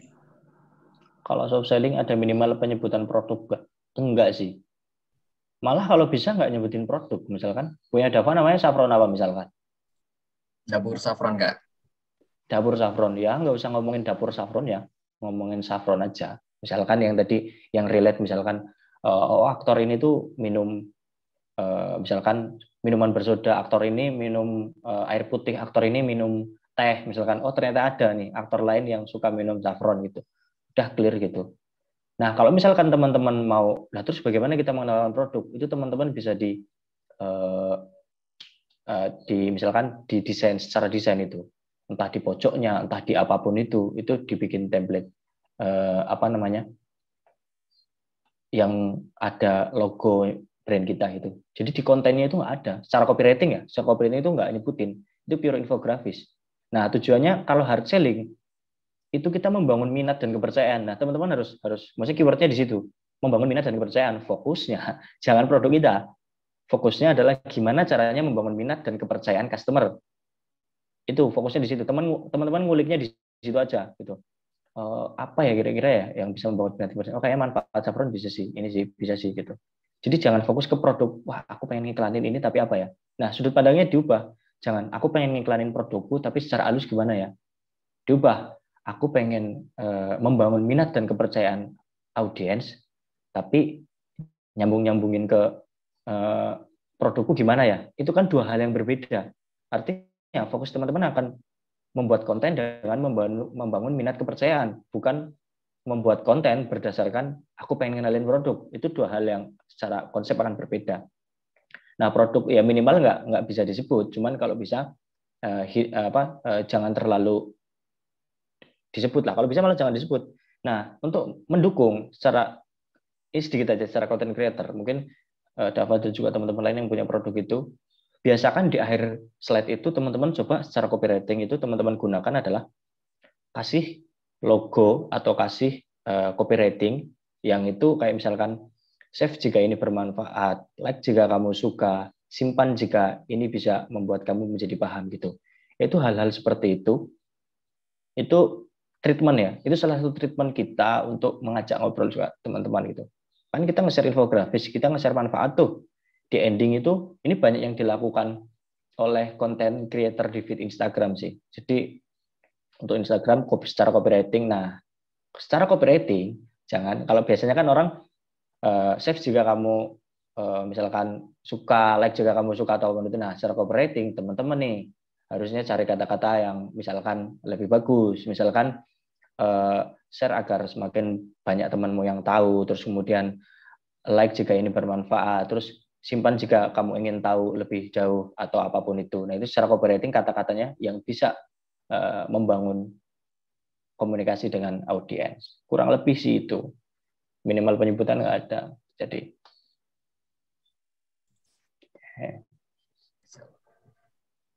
makasih Kak, menjauh banget katanya Kak Salsa. Oke. Makasih juga Kak Salsa sudah bertanya. Mungkin langsung lanjut aja Kak ke penanya berikutnya. Oke. Selamat pagi Kak, saya Duyanti dari Universitas Udayana. Kayaknya ini temannya Christian Oswald tadi Kak. Izin bertanya Kak, saya ingin ikut oprek volunteer content writer, tapi saya bingung untuk pembuatan portofolionya Kak, karena emang nggak ada pengalaman. Dan saya mau tanya juga Kak, gimana sih cara pembuatan artikel itu seperti apa? Terima kasih Kak. Oke, ini nggak terkait sama, sebenarnya nggak terkait sama copywriting, tapi ini terkait sama pekerjaan saya sekarang ya, nggak apa ya. Jadi ini juga waktu dulu, kalau ini caranya ada beberapa ya. Yang pertama, coba ikuti lomba, entah itu menang kalah, itu akan jadi portofolio teman-teman. Itu Yang kedua, coba kirim ke media-media. Sekarang media-media itu banyak yang ngebuka ini kan, artikel yang bisa dimuat oleh orang di luar perusahaan kan. Itu banyak banget. Itu banyak banget. Kayak misalkan teman-teman browsing aja lah, termasuk mungkin Detik, termasuk mungkin Mojok Tirto, Hibe juga bisa, Babe juga bisa, banyak. Itu bisa dijadikan teman-teman portofolio. Jadi pertama, teman-teman ngikuti lomba-lomba, yang kedua kirim ke media-media. Kalau itu masih dirasa kurang, teman-teman coba bikin tulisan itu di blog bisa. 3 itu. Jadi pertama ngikuti lomba, yang kedua menang kalah bisa jadi portofolio, yang kedua kirim ke media-media, dimuat atau enggak itu akan jadi portofolio. Terus kemudian yang ketiga itu nulis di blog. Terus kemudian yang keempat itu kalau teman-teman masih mahasiswa, itu kan setiap humas itu di kampus itu kan punya website kan. Nah, teman-teman bisa coba nulis di situ. Teman-teman bisa magang di situ. Teman-teman bisa mencoba tanya-tanya ke humasnya. Pak, kalau misalkan saya ada informasi seperti ini, atau misalkan ada liputan, saya dilibatkan dong, saya pengen punya tulisan di humas, misalkan gitu. Itu bisa 4 itu kurang lebih. Kalau yang lain lagi, teman-teman untuk melatihnya, mencoba nge-rewrite aja. Misalkan, lagi-lagi ini penting sih untuk latihan gitu. Ini untuk latihan aja ya, yang terakhir. Teman-teman misalkan baca sebuah artikel apa, idenya tentang apa, isinya tentang apa, teman-teman punya pikiran lain tentang artikel itu, teman-teman rewrite lah. Coba rewrite gitu. Tapi jangan dikirim, itu kan cuma buat latihan ya, rewrite. Itu. Jadi pertama ikuti lomba, itu yang saya lakukan juga. Gimana saya portofolio. Oh, atau enggak, ini tambahan satu lagi, ya kayak saya dulu, saya ikut freelance di sebuah website. Tapi itu nyari duit sih sebenarnya sih. Ya sekalian nyari portofolio lah. Itu di fiverr.com saya waktu itu alhamdulillah bisa digaji $, lah itu. Nah itu sih 5 ya, jadi ya pertama ikuti lomba, yang kedua kirim ke media, di blog, terus kemudian di humas kampus gitu. Yang kelima teman-teman ngikuti akun-akun kayak fiverr.com, terus kemudian kayak freelancer.com gitu-gitulah yang tulisan. Tapi itu lebih ke nyari duit sih. Tapi ada portofolio. Portofolio saya awalnya dari situ malah. Itu sih cukup menjawab nggak? Itu yang saya lakukan. Yang paling mudah ngikutin lomba-lomba menurut saya. Karena lomba-lomba banyak banget. Kalau tanya di mana lomba-lombanya, saya juga dulu nyarinya di Instagram gitu. Tulis aja info lomba menulis, info lomba apa itu akan ada di situ. Yang paling gampang kedua, tanya humas kampus. Menurut saya itu sih, itu lebih gampang. Yang paling deket kan sama teman-teman humas kampus, mending teman-teman tanya ke humas kampus. Bisa kok nulis mahasiswa. Oke. Baik. Oh, sudah terjawab ya Kak Wianti. Gitu ya tadi. Kalau kata Kak Fahri, untuk memperbanyak portofolio itu bisa dengan cara mengikuti lomba-lomba. Menang kalah juga nggak apa-apa ya Kak Fahri ya katanya. Menang kalah nggak apa-apa, tapi kalau misalkan itu untuk portofolio aja ya. Yeah. Tapi kalau misalkan teman-teman misalkan ingin misalkan melamar kerja di sebuah perusahaan, kalau bisa untuk berangkat ke situ itu teman-teman ada hal yang sedikit prestis lah. Kalau misalkan emang nggak apa-apa teman-teman nggak pernah menang, tapi teman-teman menurut saya jangan terburu-buru melamar pekerjaan kalau belum punya portofolio. Menurut saya nikmati aja setiap prosesnya. Saya menyadari, mestinya saya lulus juga nggak langsung kerja, saya juga nggak punya pengalaman copywriting, tapi saya menikmati hal itu. Ketika orang-orang bilang setelah lulus saya pengangguran, saya nggak. Pengangguran bagi saya adalah ketika sama sekali tidak bekerja sih. Waktu itu saya selama 1,5 bulan, setiap hari saya cuma belajar menulis bagaimana cara membuat portofolio, bagaimana cara membuat CV. Selama 1,5 bulan cuma ngulik-ngulik itu doang. Waktu itu cuma ngulik-ngulik itu doang. Apakah saya nganggur? Ya enggak. Setiap hari kan saya buka laptop, saya ngulik-ngulik itu. Bagi saya nggak nganggur gitu. Jadi santai aja dulu sih, mending perbanyak portofolio dulu, atau enggak punya portofolio dulu setidaknya. Jangan buru-buru sih menurut saya. Oke, itu sih paling. Baik, terima kasih Kak Fahri untuk jawabannya. Mungkin kita lanjut lagi karena ada penanya berikutnya, yaitu Bapak Budi Sartono. Apakah terdengar? Bapak?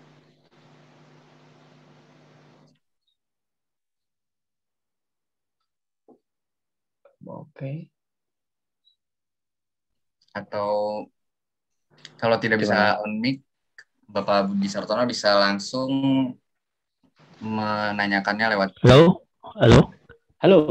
Ya, bisa nyambung ya? Bisa masuk, Mas Dava? Bisa. Oh ya. Ya, makasih Mas Dava. Saya Budi, tadi sudah disampaikan. Saya penulis bebas, freelancer. Cuman saya sangat tertarik untuk mencoba ya, belajar tentang copywriting. Hanya beberapa yang tadi saya lihat kan, ada 4M ya Mas ya, Mas. Ya. Mas apa? Mas Fahri bisa. Mas Fahri bisa. Ya. Bebas.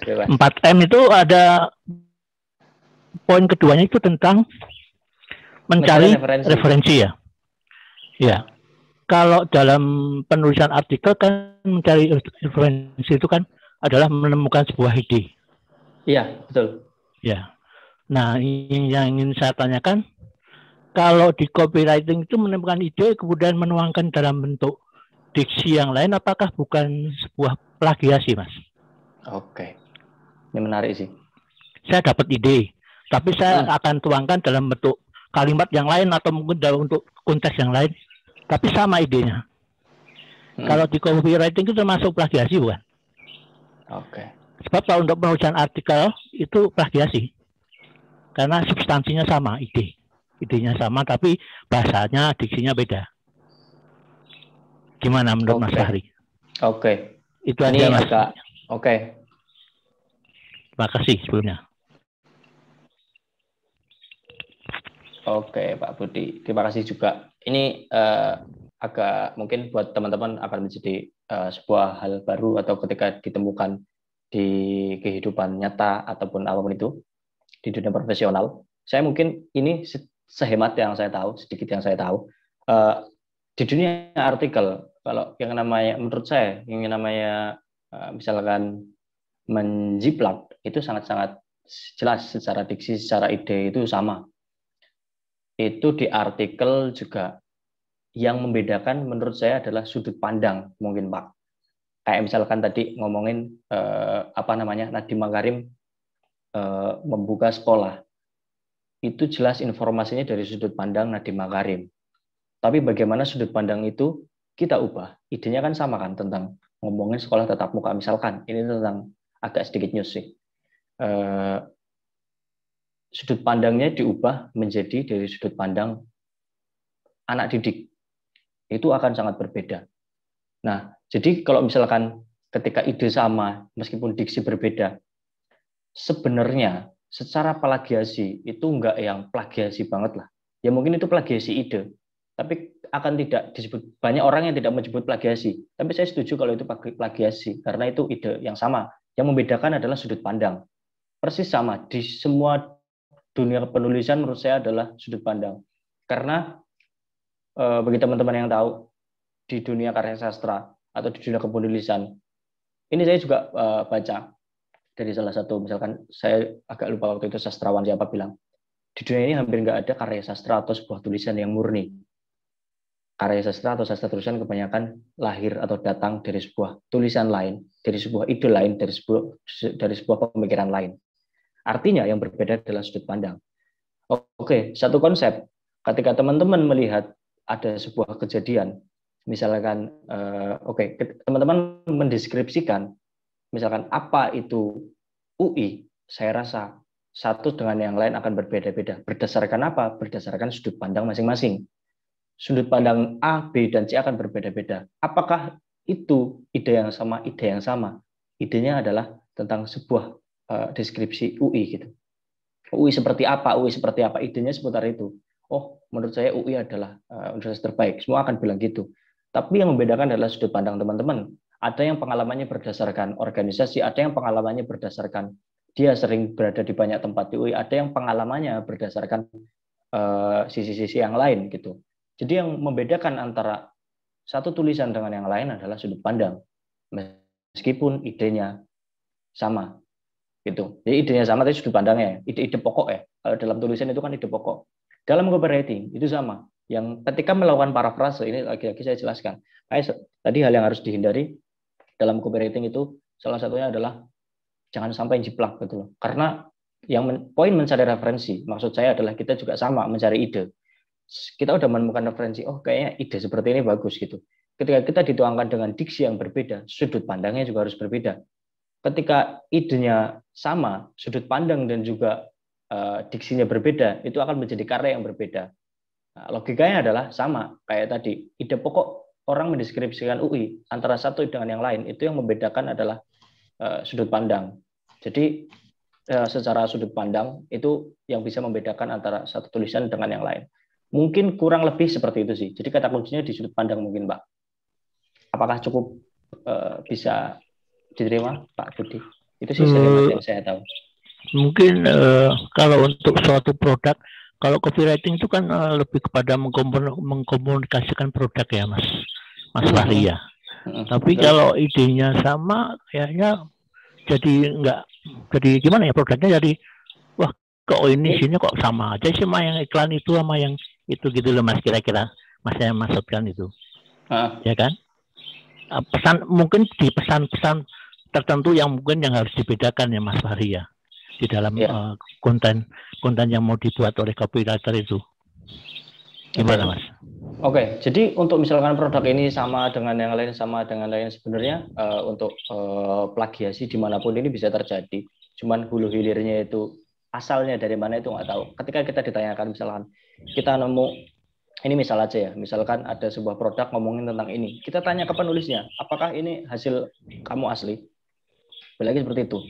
Atau kamu dari mana gitu. Nah, kita kan juga nggak tahu yang mana yang benar-benar asli atau mana-mana yang benar-benar produknya itu beneran. Nah, itu yang saya temukan seperti itu. Tidak ada hasil tulisan yang benar-benar asli. Mereka kebanyakan hanya menulis ulang dengan sudut pandang yang berbeda, dengan diksi yang berbeda.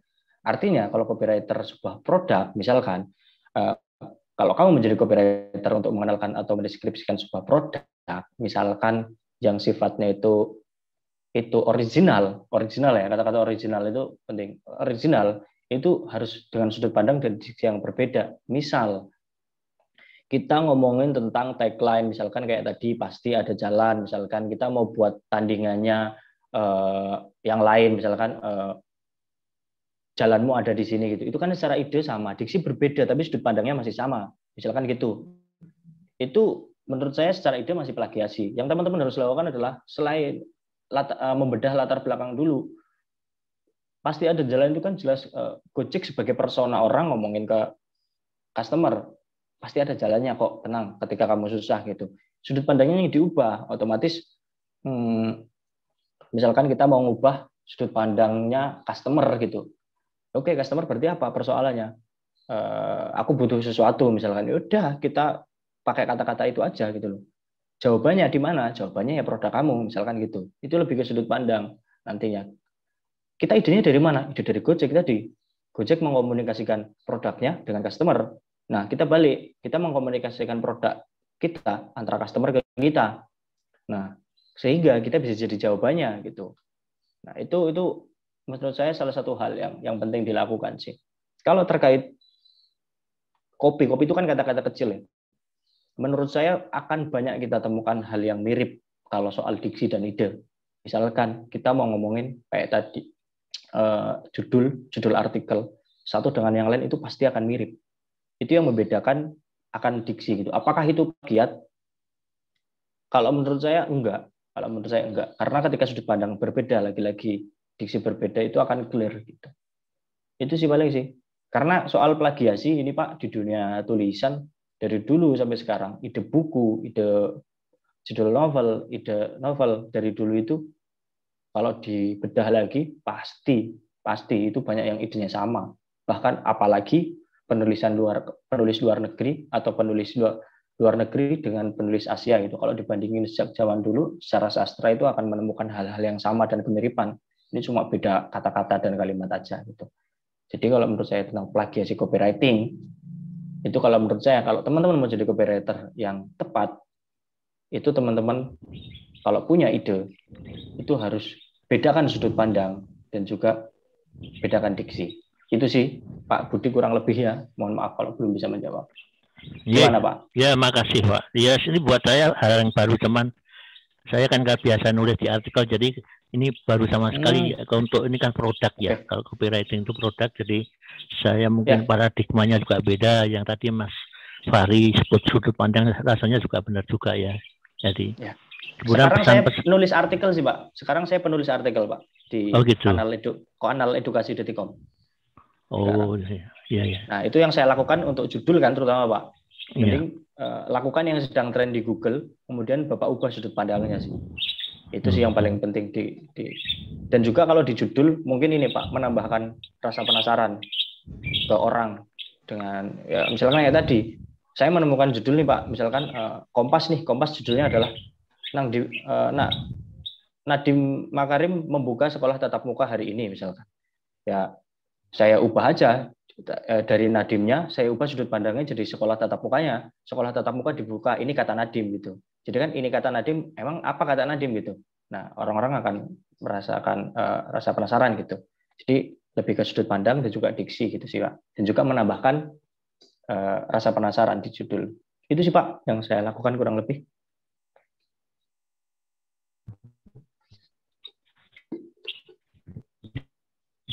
Bagaimana Pak Budi? Apakah sudah terjawab?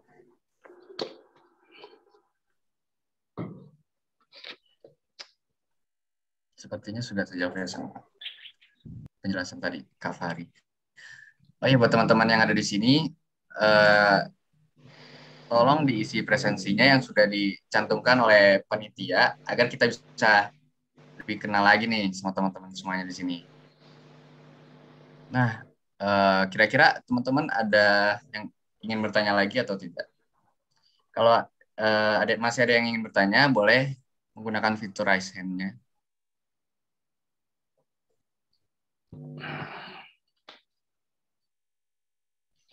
Oh ya, mau ngingetin lagi teman-teman, kalau nanti di akhir ada tugas berhadiah. Nah, tugasnya apa? Nah, makanya stay tune terus di sini. Jangan keluar dulu. Saya boleh ikutan ya, berarti? Kan Kak Fahri yang nilai, Kak. Nanti auto menang Kak Fahri ini. Izin Kak, boleh tahu username Instagramnya Kak Fahri nggak? Tuh Kak. Saya kalau teman-teman misalkan di Instagram nyari konten copywriting itu nggak ada sih.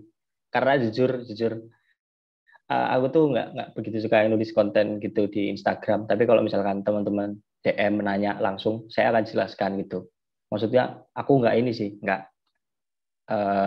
ngobrol apa yang aku dapat itu sebagai sebuah konten sih bagiku sih. Ini cerita aja. Teman-teman butuh cerita ya aku ceritain, itu aja sih. Tanya kayak tadi di slide ada deh. Aku tulis di sini aja ya. Bentar.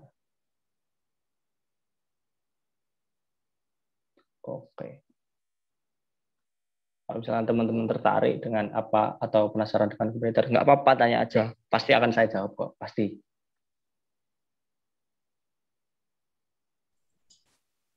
Baik. Oke. Ada yang lain lagi? Dava mungkin? Oh, ada. Ini Kak, ada yang nanya lagi nih, ada yang raise hand. Ulia Rahma. Iya, halo. Ya, suaranya kedengeran nggak, Kak? Kedengeran.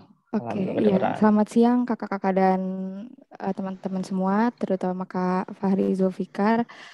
Aku Ulia dari Universitas Indonesia, mau bertanya nih mengenai marketing copywriting ya tadi.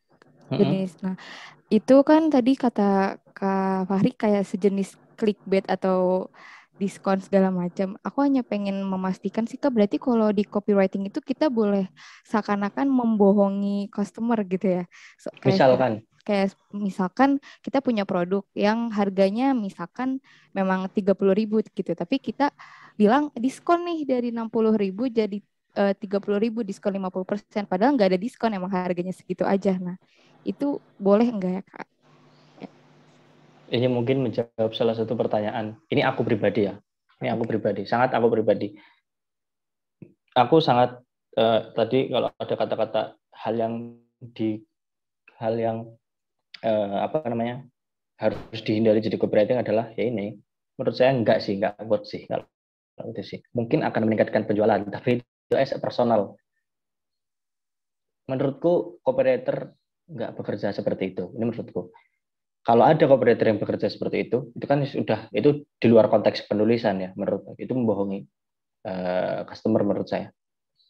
Itu lebih ke personality sih. Jadi di dunia kepenulisan ataupun di dunia yang lain itu menurutku sangat tidak bisa sih menurutku sih. Enggak sama sekali enggak. Meskipun ya tujuannya meningkatkan penjualan, tapi sebagai copywriter aku rasa enggak sih, copywriter enggak gitu sih menurutku. Copywriter pekerjaannya itu bukan membohongi sih. Dia gimana caranya memiliki ide menarik, namanya juga dia harus membuat kata-kata yang menarik, bukan membuat kata-kata menarik dengan cara membohongi, enggak sih.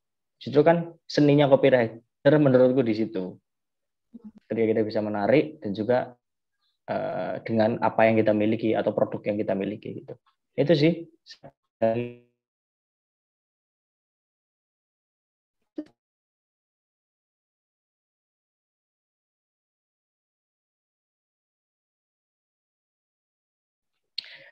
Teman-teman pernah nggak melihat diskon bundling gitu kan? Misalkan ada es teh, es jeruk sama, ini kayaknya teman-teman pernah lihat di media sosial juga. Bundling misalkan ada es teh, es jeruk sama satunya itu es kelapa misalkan kan. Sebenarnya yang diskon itu es kelapanya. Misalkan oke katakanlah kita semuanya harga 15.000 kemahalan ya, 5.000 10.000 kan. Jadi kan totalnya berapa? Kalau misalkan kita beli 3. Jadinya 20.000 ya. 20.000 kan. Nah, itu 20.000 harusnya dapat 3. Kalau kita mau beli salah satu, itu kan harganya misalkan 10.000, 5.000, 5.000 kan. Nah, teman-teman misalkan kasih diskon bundling adalah 15.000 dapat 3. Padahal harusnya 20.000 dapat 3 kan. Itu cuma diskon 5.000 loh. Tapi itu bisa membuatkan impulsive buying. Kenapa saya bilang gini? Ini bukan karena ini sebuah promo ya, tapi ini sudah terjadi di mana-mana. Bundling itu secara impulsif kita akan lebih tertarik. Ini terutama di mana ya? Kita seringlah menemukan Grab itu dipakai diskon kan. Ketika dia membuat minimal harga, itu secara impulsif kita sebenarnya nggak butuh kan. Misalkan minimal harga di Grab, misalkan diskonnya minimal pembelian, itu harusnya misalkan 40.000, 35.000 gitu. Kita sebenarnya butuh makanannya cuma 20.000, kita mau beli ini itu 20.000 gitu. Tapi karena 10.000 lagi kita dapat diskon, kita akan memburu itu. Itu kan impulsive buying. Berarti kan secara marketing, copywriting itu berhasil gitu. Nah, itu salah satunya. Apakah itu menggunakan teknik? Secara diksi itu biasa aja. Tapi menurutku ini teknik untuk teknik penulisan juga marketing. Kalau dari teknik penulisan, nanti otomatis kan kita menulisnya bukan diskon 20.000 dicoret ganti 15.000. Enggak, langsung aja 15.000 dapat 3 gitu. Jadi orang nggak perlu tahu diskonnya berapa. Orang tahunya adalah harga es kelapa 10.000, harga es teh 5.000, harga es jeruk 5.000. Kalau di total cuma 2.000, tapi orang nggak akan melakukan total itu kan, enggak. Yang orang lihat adalah 15.000 dapat 3 gitu. Jadi ini copywriting dan juga teknik marketing sih harus digabungin dengan baik. Kalau marketing copywriting harus benar-benar dasarnya menurutku adalah teman-teman paham dunia marketing dulu, baru kemudian di copywriting-nya. Kurang lebih itu sih. Cukup ini nggak? Cukup menjawab? Atau ada pertanyaan lain? Iya, udah cukup menjawab, Kak. Terima kasih, Kak. Terima kasih banyak. Oke. Alhamdulillah. Kak, ini panitia udah bilang sesi tanya jawabnya udah selesai. Oke. Nah, buat teman-teman yang sekiranya masih ada pertanyaan, boleh nih langsung kunjungi Instagramnya Kak Boleh, Fahri. langsung aja, nggak apa-apa. Iya. Nah, kalau punya pertanyaan langsung DM aja Kak Fahri. Betul, langsung aja. Pasti saya jawab kok, pasti. Nah, dengan itu sesi tanya jawab saya tutup. Alhamdulillah banyak banget nih teman-teman yang antusias pada hari ini. Mungkin aku ingin memberikan sedikit kesimpulan ya Kak tentang materi hari ini.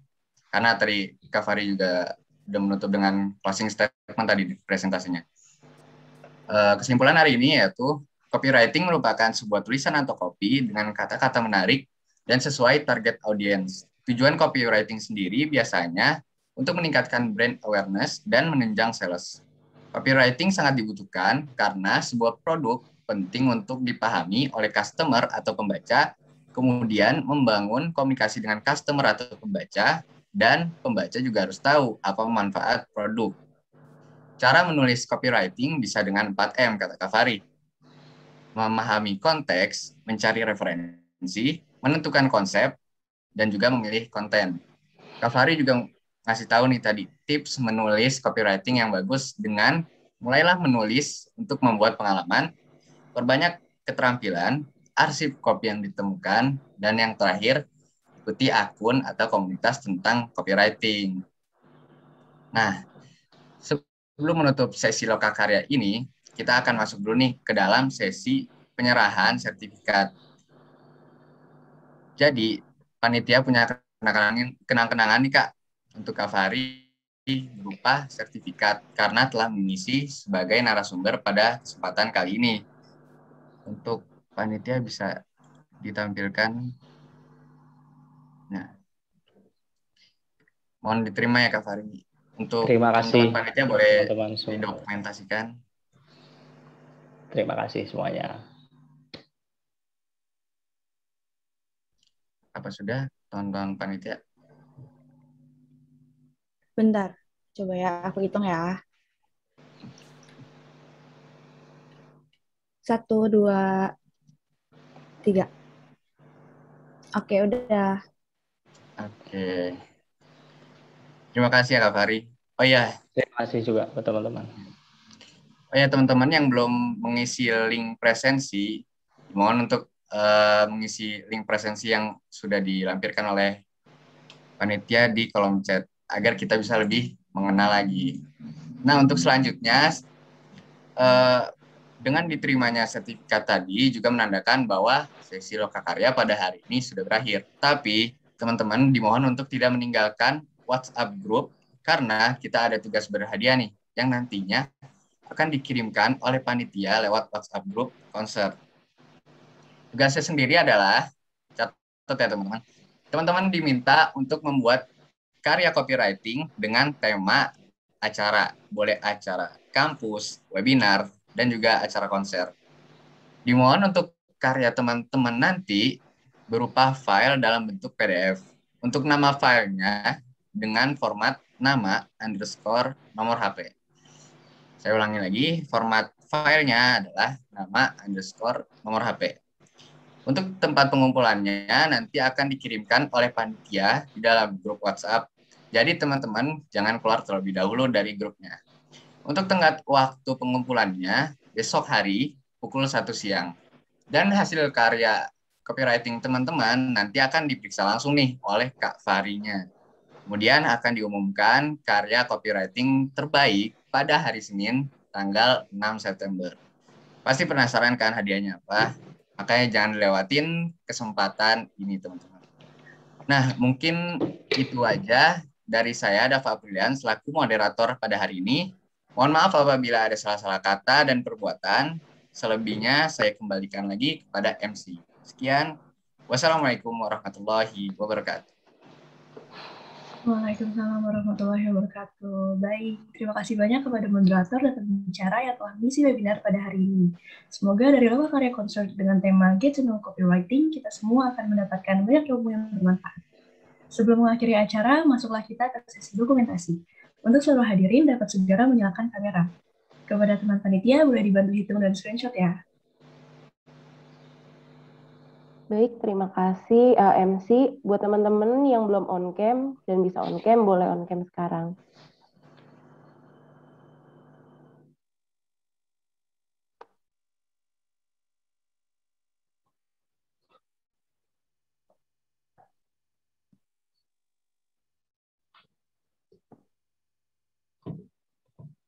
Oke, ditunggu 1 menit dari sekarang ya teman-teman. Bentar.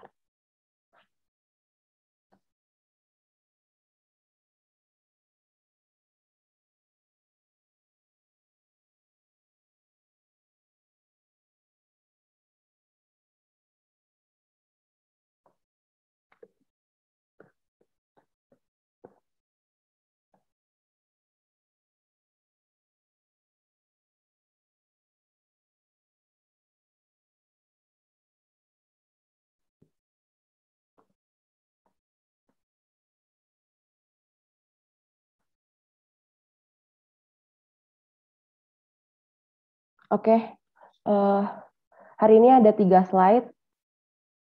Saya mulai dari slide pertama. 1, 2, 3. Oke, slide kedua. 1, 2, 3. Dan slide terakhir, 1, 2, 3.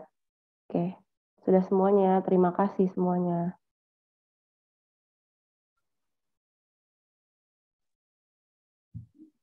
Terima kasih kepada panitia.